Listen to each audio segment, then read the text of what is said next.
మీద నీవు నేను నిలబడి మోకరించి ప్రార్థన చేస్తే మన ఆధ్యాత్మిక జీవితము దీవెనకరముగా, మేలుకరముగా, ఆశీర్వాదకరముగా ఉంటుంది. దేవునికి స్తోత్రం.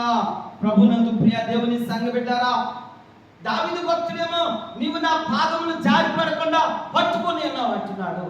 మరి పేతురు భక్తులతో ప్రభు చెప్తున్నాడు, పేతురు ఇదిగో నా సంఘము మీద, నా బండ మీద, నా బండ మీద, క్రీస్తు అనే బండ మీద నా సంఘమును కట్టుము అని మాట్లాడుతున్నాడు.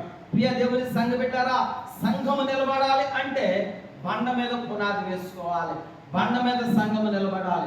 ఎప్పుడైతే ఆ బండ మీద సంఘము ఉంటుందో ఆ బండ క్రీస్తు ప్రభువారే అంటారో, ఆ క్రీస్తు ప్రభువారనే బండ మీద మన సంఘాన్ని కట్టినప్పుడు ఆ సంఘము స్థిరముగా ఉంటుంది, ఆ సంఘము బలముగా ఉంటుంది, ఆ సంఘము ఆధ్యాత్మికంగా ఉంటుంది, ఆ సంఘము ఆశీర్వాదకరంగా ఉంటుంది, ఆ సంఘము మేలుకరంగా ఉంటుంది, ఆ సంఘము దేవునిలో ఎంతగానో మరి బలపడుతుంటుంది దేవుని బిడ్డారా. కాబట్టి